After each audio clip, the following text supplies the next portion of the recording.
நாங்க சொல்ல வந்ததுன்னா, எதிர்க்கட்சி தலைவர் பேசும்போது அரசின் மீது பல்வேறு குற்றச்சாட்டுகள் வைத்தார்.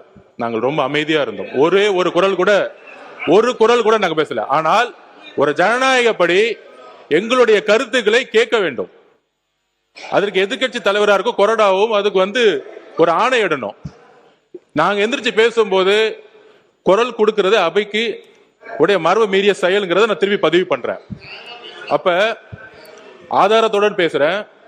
இப்பொழுது எதிர்க்கட்சி தலைவராக இருந்தவர் அன்றைக்கு டெப்டி சிஎம் இருந்தாரு. திமுக ஆட்சியுடைய இந்த போதை பழக்க வழக்கம் இந்த 100 நாள்ல ஏற்படுத்த முடியாது. இந்த போதை பழக்க வழக்கம் நாங்கள் திருப்பியும் பதிவு பண்றோம். 2020 வரைக்கும் 2020க்கு முன்பு தமிழ்நாட்டில் போதை கலாச்சாரம் இல்லை, உறுதியாக நாங்கள் கூறுகிறோம். ஆனால் இந்த கலாச்சாரம் எங்க ஆதாரம் இங்க இருக்கு. ஆதாரம் ஒரு பேச விட சொல்லுங்க. தைரியம் இருந்தால் என்ன பேச சொல்ல விடுங்க. பேசுங்க. உண்மை இருந்தால் அமைதியா இருக்கணும். உண்மையற்றவர்கள் தான் சவுண்ட் கொடுப்பாங்க. உண்மை இல்லைன்னா பயம் எந்திரிச்சு கத்த ஆரம்பிச்சிருவாங்க. எங்க பக்கம் உண்மை இருக்கு, என்கிட்ட உண்மை இருக்கு.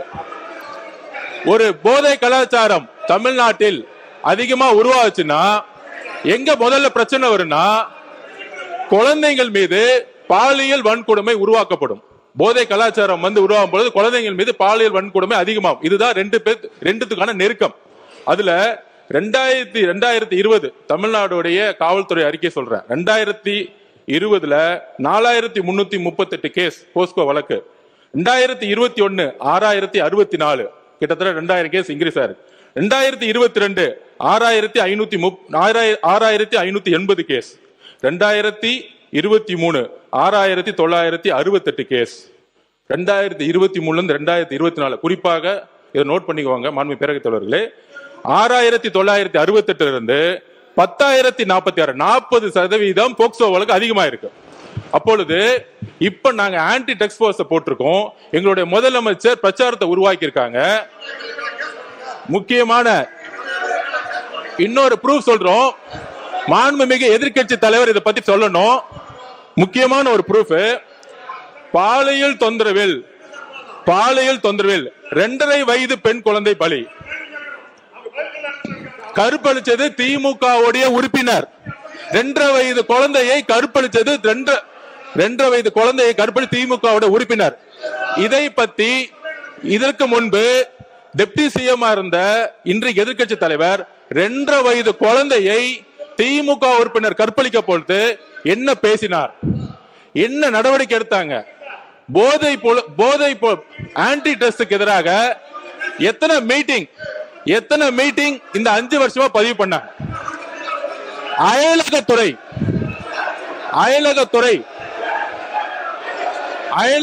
என்பது நீங்க உட்காருங்க.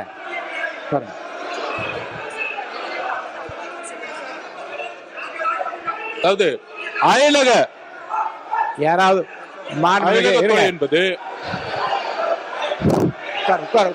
உட்காருங்க. நீங்க உட்கார மாண்புமிகு அவர் பேசி முடிக்கட்டும். மாண்புமிகு பொதுப்பணித்துறை அமைச்சர் அவர்கள் நீங்க உட்காருங்க. மாண்புமிகு பொதுப்பணித்துறை அமைச்சர் வரிசையாக வகைப்படுத்தி சில ஆதாரங்களை கொடுக்கிறார். இருங்க, நான் வாய்ப்பு தருகிறேன். அவர் பேசி முடித்ததும் உங்களுக்கு வாய்ப்பு தருகிறேன். நீங்க சொல்லுங்க, பதில் சொல்லுங்க. விவாதமே கூடாது என்றதல்ல. மாண்பு உறுப்பினர் பாருங்க, 55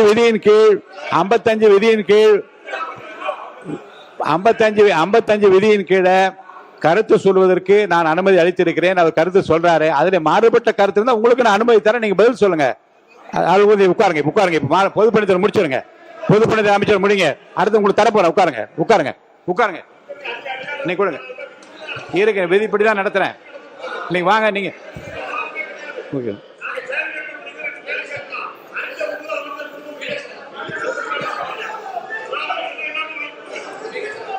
நான் எதிர்கட்சி தலைவருக்கு முழுமையா பேச வாய்ப்பு கொடுத்த தவறுன்னு சொல்றீங்களா? நீங்க அப்போ எவ்வளவு சொன்னார். நான் அமைதியான கேட்டு இருந்தேன். எல்லா உறுப்பினருக்கு அது பதில் சொல்ற உரிமை அவருக்கு இருக்கிறது இல்லையா? இல்லைங்க, மாண்பு எதிர்கட்சி தலைவர் பேசுகிற போது கவன ஈர்ப்பு தீர்மானத்தை தாண்டியும் தமிழ்நாடு முழுவதும் நடந்த பல சம்பவங்களை சொல்லுகிற போது அமைதியா கேட்டு அதுக்கு பதில் சொல்வதற்கு ஒரு உரிமை, ஒரு கலெக்டிவ் ரெஸ்பான்சிபிலிட்டி மந்திரிகளுக்கு இருக்கிறது. முதலமைச்சர் இல்லாவிட்டாலும் கூட ஒரு கலெக்டிவ் ரெஸ்பான்சிபிலிட்டி அடிப்படையிலே அமைச்சர்கள் பதில் சொல்லுவார்கள். அவர் பேசி முடிக்கிட்டு உங்களுக்கு தர வாய்ப்பு தர பேசுங்க, வாய்ப்பு தர பேசுங்க, சொல்லுங்க. மாண்புமிகு பேரவைத் தலைவர்களே, இந்த ஆதாரங்கள் எல்லாம் திமுக ஆட்சியில் போலீஸ் கொடுத்த அறிக்கை. இது வந்து தமிழக வெற்றி கழகத்தோட அறிக்கை கிடையாது. இது போலீஸ் முன்னாள் முதலமைச்சர் மு க ஸ்டாலின் அவர்கள் ஹோம் மினிஸ்டரா இருக்கும் பொழுது அன்றைக்கு கொடுத்த டிஜிபி, அன்றைக்கு கொடுத்த இருந்த எஸ்பிக்கள் கொடுத்த ஆதாரம் இது. போக்சோ வழக்கு கிட்டத்தட்ட 40-60% ஒவ்வொரு ஆண்டும் ஏறி இருக்கு. 2.5 வயது குழந்தையை கற்பழித்து திமுக உறுப்பினர்னு எஃப்ஐஆர் போட்டது உங்களுடைய அரசு தான். அதை தான் நாங்க பதிவு பண்றோம். அதுவும் அதுவும் அதுவும் அதுவும் அதுவும் அதுவும் மக்களுடைய பிரஷருக்கு வந்த பிறகு அந்த நடவடிக்கை எடுத்தாங்க. அதனால இந்த போதை பழக்க வழக்கம்ங்கிறது 100 நாட்கள் உருவாக்கல, இதை அடித்தளத்தில் உருவாக்குனது திமுக தான். அதனால்தான் மக்கள் உங்களை தூக்கி எறிஞ்சிருக்காங்க. உங்களுடைய தோல்விக்கான காரணம் போதை பழக்க வழக்கம். இதை நாங்கள் உறுதியாக இங்க பதிவு பண்ணிக்கிறோம். எங்களுடைய தலைவர் ஆட்சியில் உறுதியாக அரசியல் தலையீடு இல்லாமல் யாராக இருந்தாலும் கடுமையான கைது நடவடிக்கை எடுக்கப்படும் என்கிறதை நாங்கள் இங்கு உறுதி கொடுக்கிறோம்.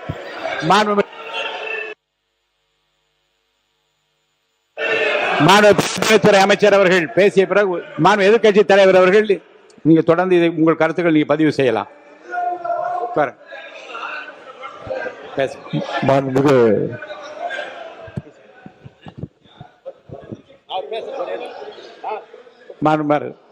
உறுப்பினர் மாண்புமிகு பேரவைத் தலைவர்களே, இந்த மாமன்றத்தில் நீங்கள் ஒரு மூத்த உறுப்பினராக இருந்தால் பேரவைத் தலைவராக வந்திருக்கிறீர்கள். விதிகள்லாம் உங்களுக்கெல்லாம் தெரியும்.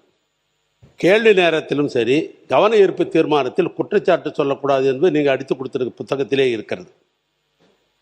எங்களுடைய எதிர்க்கட்சியினுடைய மாண்புமிகு எதிர்க்கட்சி தலைவர் அவர்கள் ஒரு அரசினுடைய கவனத்திற்கு இந்தந்த சம்பவங்கள்லாம் நடைபெற்றிருக்கிறது கவனத்தை தான் கொண்டு வரார். இல்லைங்க, கவனத்தில் குறிப்பிட்டிருக்கிற விஷயத்தை பற்றி மட்டும்தான் பேச அனுமதியை தவிர தமிழ்நாடு முழுவதும் சம்பவங்களை வரிசைப்படுத்துகிற போது பதில் சொல்ற உரிமை நான் உங்களுக்கு தரணுமா இல்லையா? ஒரே நிமிஷம். ஆனால் எங்கள் குற்றச்சாட்டு சொல்லக்கூடாது, விதி புஸ்தகத்தில் தான் சொல்றேன். அவர் ஒரு கவனத்துக்கு கொண்டு வர்றார். காவல்துறையில் நாங்கள் ஒரு கேள்வி கேட்டு அப்பொழுது அமைச்சர் அவர்கள் பதில் கூட சொல்லலாம். ஆனால் கவன ஈர்ப்பு தீர்மானத்திலோ அல்லது ஒத்திவைப்பு தீர்மானத்தில் அரசாங்கம் விளக்கம் தான் தரணும் மொழியை நான் கேட்குற கேள்விக்கு நீங்கள் சொல்கிறோம், நாங்கள் எதிர்குற்றச்சாட்டு சொல்கிறோம் அப்படி என்பது இது வரைக்கும் விதி மரபுகள் அல்ல. அதை நீங்கள் கடைபிடிக்கணும்னு நான் கேட்டுக்கொள்கிறேன். இப்போ நம்முடைய பொதுப்பணித்துறை அமைச்சர் சொன்னதற்கு எங்களுடைய எதிர்க்கட்சி தலைவர் அவர்கள் இப்பொழுது பதில் சொல்வார். மாண்பு எதிர்க்கட்சி தலைவர்கள். மாண்புமிகு பேரவைத் தலைவர்களே, கடந்த ஒரு வார காலமாக தமிழ்நாட்டில் என்னென்ன சட்ட ஒழுங்கு பிரச்சனை, போதைப் பொருளால் எத்தனை கொலைகள் நடந்திருக்கு அப்படிங்கிறது நான் மட்டுமல்ல, இங்கே இருக்கக்கூடிய அனைத்து கட்சி தலைவர்களும் இந்த அரசனுடைய கவனத்திற்கு நாங்கள் எடுத்துகிட்டு வந்தோம். தவிர அதற்கு நீங்கள் இது வரைக்கும் எந்த அமைச்சரும் அதற்கு சரியான பதில் சொல்லவே இல்லை. ஆனால் மாறாக உங்கள் ஆட்சியில் இப்படி நடந்தது, உங்கள் ஆட்சியில் இது நடந்தது அப்படின்று குறை சொல்லி கொண்டிருக்கிறார்கள். அது ஃபோட்டோ தான் காட்டினார், எஃப்ஐஆர் பதிவுப்பட்டிருக்கு அப்படின்னு சொன்னார். இதுலேருந்து என்ன தெரியுதுன்னா, எங்களுடைய ஆட்சியில் நாங்கள் நடவடிக்கை எடுத்திருக்கிறோம், நடவடிக்கை எடுக்கப்பட்டிருக்கு எங்களுடைய ஆட்சியில். நாங்கள் கேட்கறது ஏன் உங்கள் ஆட்சி நடவடிக்கை எடுக்க மாட்டேங்கிறீங்க அப்படிங்கிறத நாங்கள் கேட்குறோம். அவர் ஒரு ஃபோட்டோ காட்டுறாரு. பேசி முடிக்கட்டும். அமைச்சர் அவர்கள் ஒரு ஃபோட்டோவை காட்டினாரு. இன்னொரு வீடியோ ஒன்று இருக்கு, அது எல்லாருமே பார்த்தாங்க, ஒட்டுமொத்த இந்தியாவே பார்த்துச்சு, உலகம் முழுக்க பார்த்தாங்க. இருக்கக்கூடிய அமைச்சர் ஒருத்தர் போதைப் பொருள் பவுடராக நுணுக்கி அதை என்ன பண்ணாருங்கிறத விளக்கம் கொடுத்துட்டார். போதும், அது விளக்கம் கொடுத்துட்டார், முடிஞ்சு போச்சு. அதை பற்றி பேச வேணாம். அதை மட்டும் நீக்கி விடுகிறேன். நீங்க பதில் சொல்லியாச்சு, உட்காருங்க. திரும்ப அதை பத்தி பேச வேண்டாம். கடந்த அவங்க திருப்பி குற்றச்சாட்டு வைக்கும்போது நாங்கள் அதை குற்றச்சாட்டு வைக்குவோம்.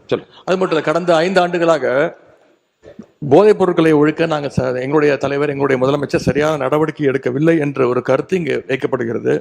அது தொடர்பாக சில கருத்துக்களை இங்கே நான் கூற விரும்புகின்றேன். ஆட்சிக்கு வந்த ஒரே ஆண்டுல எங்களுடைய தலைவர் அவர்கள் போதைப் பொருள் இல்லா தமிழ்நாடு என்ற இலக்கோடு மதுவிலக்கு அமலாக்கத்துறையையும் நார்காட்டிக்ஸ் இன்டெலிஜென்ஸ் பியூரோ சிஐடி என்ற இரு பிரிவுகளை ஒன்றிணைச்சு இபிசிஐடி என்ற புதிய பிரிவை உருவாக்கினவர் எங்களுடைய தலைவர் திரு முத்துவேல் கருணாநிதி ஸ்டாலின், அன்றைய முதலமைச்சர் அவர்கள். அவர் அன்றைக்கு அப்படி செயல்பட்டதால் தான் கடந்த 5 ஆண்டு கால திராவிட மாடல் ஆட்சியில் இதுவரை இல்லாத அளவுக்கு ஒரு விழிப்புணர்வை ஏற்படுத்தி போதைப் பொருட்களை தொடர்ந்து எங்களுடைய அரசு பறிமுதல் செஞ்சது. இது தொடர்பான புள்ளி விவரங்கள் தேவைப்பட்டாலோ அவர்கிட்ட இருக்கு, அமைச்சர்கிட்ட இருக்கு. கூடுதல் தகவல் தேவைப்பட்டாலோ அதை நாம் எங்கேயும் போய் தேட வேண்டிய அவசியம் இல்லை. இந்த ஆட்சியில் இன்றைக்கு சென்னை மாநகர கமிஷனராக நியமிக்கப்பட்டுள்ள திரு அமல்ராஜ் ஐபிஎஸ் அவர்கள்கிட்ட இந்த அரசு கேட்டுச்சுன்னா அவரே இந்த தகவல்களை தெளிவாக எடுத்து கொடுத்துருவார். ஏன்னா அவர் தான் இன்னைக்கு கமிஷனர் இருக்கிறாரு. இந்த இபிசிஐடி பிரிவை தலைமையேற்று நடத்தியவரும் அவர் தான். அவர்கிட்ட கேட்டால் கரெக்டாக சொல்வார், எத்தனை டன் கஞ்சாவை பறிமுதல் பண்ணோம், எத்தனை பேரை நாங்கள் கைது செஞ்சுருக்கிறோம், சிறப்பு புகார் எண்கள் எத்தனை அறிவித்தோம், விழிப்புணர்வு நிகழ்ச்சிகள் எல்லா டேட்டாவும் அவர்கிட்ட இருக்கு. ஒருவேளை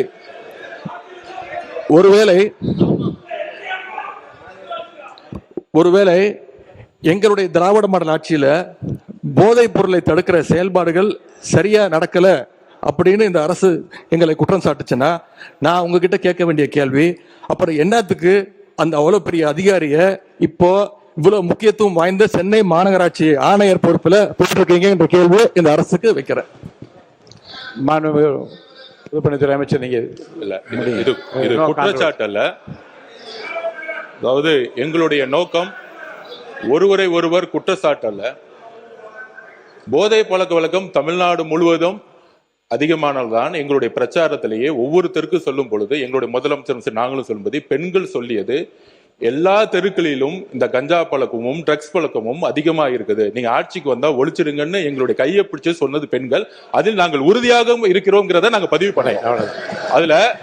அதுல ஒரே ஒரு கேள்வி மாண்புமிகு எதிர்கட்சி தலைவருக்கு, நான் என்ன முடிக்கல, நான் முடிச்சிடறேன். அவர் கேட்ட ஒரு கேள்விக்கு அவர் சொன்னாரு, ஆன்டி ட்ரக்ஸுக்கு எதிராக நாங்க தனியா நடவடிக்கை எடுத்தோன்னு எங்களுடைய ஆட்சியில் ஆன்டி ட்ரக்ஸ் ஆன்டி நார்கட்டிக் டாஸ்க் போர்ஸுக்காக ரூபாய் 264.14 கோடி ஒதுக்கப்பட்டிருக்கு. உங்களுடைய முன்னாள் முதலமைச்சரும் சரி, நீங்கள் துணை முதலமைச்சர் இருக்கும் பொழுது இந்த போர்ஸுக்காக எத்தனை கோடி ரூபாய் நீங்க ஒதுக்கி இதுக்கான பணிகளை நீங்க மேற்கொண்டீர்கள் பதிவு பண்ணுங்க. விவாதம் பேசு. உங்களுடைய ஆட்சியில் இந்த திட்டத்திற்கு என்ன பணிகள் மேற்கொள்ளப்பட்டது? ஒரு பணினா அதுக்கான பட்ஜெட் ஒதுக்கணும். எவ்வளவு பட்ஜெட் ஒதுக்குனாங்க? மாண்பு எதிர்கட்சி தலைவர் அவர்கள் பேசுங்க. மாண்பு எதிர்கட்சி தலைவர் அவர்கள். பேரவைத் தலைவர் அவர்களே, இன்னொன்னு, போதைப் பொருள் ஒழிப்பு மற்றும் சட்டவிரோத கடத்தல் தடுப்பு பணியை சிறப்பாக மேற்கொள்ளும் காவலர்களுக்கு 2 நாட்களுக்கு முன்பு நம்முடைய முதலமைச்சர் அவர்கள் விருதெல்லாம் வழங்கியிருக்கிறார். விருது எதற்காகன்னு பார்த்தீங்கன்னா, போதைப் பொருள் ஒழிப்பு மற்றும் சட்டவிரோத கடத்தல் தடுப்பு நடவடிக்கையை சிறப்பாக மேற்கொண்டதற்காக, கடந்த ஒரு வருடமாக சிறப்பாக பணியாற்றியதற்காக 15 காவல்துறை அதிகாரிகள் மற்றும் காவலர்களுக்கு முதலமைச்சர் அவர்களே விருது கொடுத்திருக்கிறாங்க.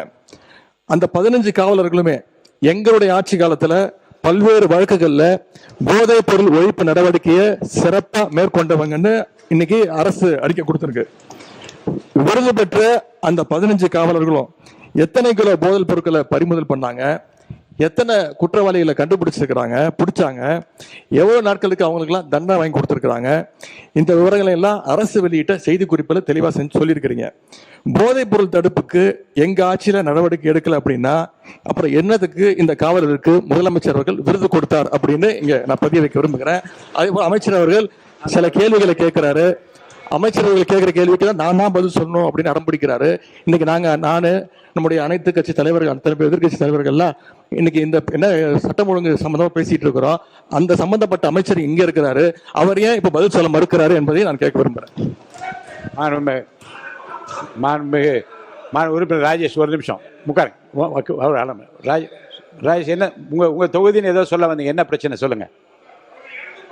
மாண்புமிகு பேரவைத் தலைவர் அவர்களே, இந்த கவன ஈர்ப்பு தீர்மானமானது அமுதனை பற்றியது.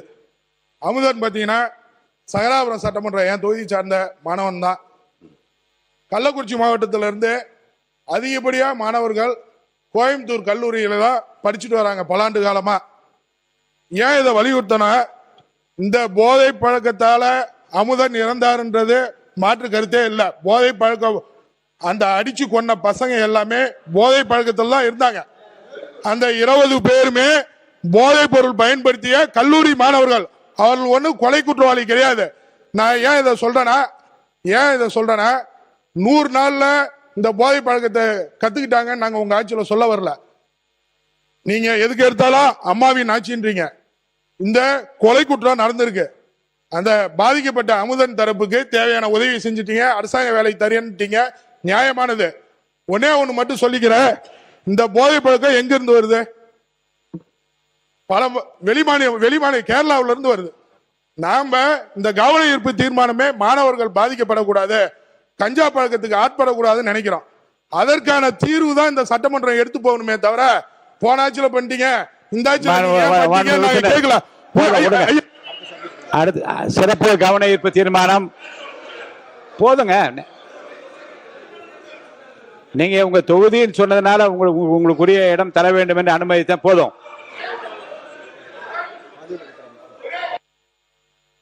மாண்புமிகு மதுவிலக்குத்துறை அமைச்சர் அவர்கள் உட்காருங்க. மாண்புமிகு பேரவைத் தலைவர் அவர்களே, மாண்புமிகு எதிர்க்கட்சி தலைவர் சொன்னாரு இந்த மாதிரி 15 காவலர்களுக்கு சிறப்பு விருது கொடுத்தோன்னு. இது ஒன்றும் புதிய நடைமுறை கிடையாது. வருடம் புரட்சி தலைவி அம்மா காலத்திலிருந்தே இது கொடுத்துட்டு தான் வராங்க. அதனால போதை தடுப்புக்கு எந்த ஒரு நடவடிக்கையும் எடுக்கல. எதை வச்சு சொல்றேன்னா, அந்த கஞ்சா உட்பட பல பொருட்களை பறிமுதல் பண்ணாங்க. நாங்க இந்த 100 நாட்கள் அதை விட அதிகமா நம்ம தமிழக வெற்றி கழகம் ஆட்சி பறிமுதல் பண்ணியிருக்கு. அதுக்கான டேட்டாவை மானிய கோரிக்கையில நிச்சயம் நாங்கள் சொல்லுவோம். மாண்புமிகு எதிர்க்கட்சி தலைவர் முடிச்சிடலாம். 1 மணி நேரம் நீங்க சொல்லுங்க. என்ன தவறான தகவலை இங்க பதிய வைக்கிறீங்க? இந்த திட்டத்தை கொண்டு வந்தது எங்களோட தலைவர் 2023ஆம் ஆண்டு தான் அறிமுகப்படுத்தப்பட்டது. எல்லாம் தெரிஞ்சுட்டு பேசுங்க. மாண்புமிகு உறுப்பினர் போதும். ஏறத்தாழ 1 மணி நேரம் இந்த பிரச்சனை எவ்வளவு முக்கியத்துவம் வாய்ந்தது என்பதற்காகவும் மாண்புமிகு உறுப்பினர் சொன்னாரு கேரளால இருந்து இது நிறைய சப்ளை ஆகுதுன்னு. இதுக்கான நடவடிக்கை தான் கேரளால இருந்து ஹோம் மினிஸ்டர் இங்க திரு ரமேஷ் சென்னிதால் அவர்களும் சரி, எங்களுடைய முதலமைச்சரும் சரி, இதற்கான அனைத்து திட்டங்களும் நடந்துகிட்டு இருக்குங்கிறத நான் இந்த இடத்துல பதிவு பண்றேன். கேரளாவுடைய ஹோம் மினிஸ்டரும் தமிழ்நாடுடைய ஹோம் மினிஸ்டரும் சேர்ந்து கூடிய விரைவில் கடுமையான சட்ட நடவடிக்கைகள் மூலம் கேரளால இருந்து தமிழ்நாட்டுக்கு வரக்கூடிய அனைத்து டக்ஸ் உடைய வழிகளையும் மூடுவதற்கான அனைத்து பணிகளும் ஸ்டார்ட் ஆயிருச்சுங்கிறத நாங்க பதிவு பண்றோம்.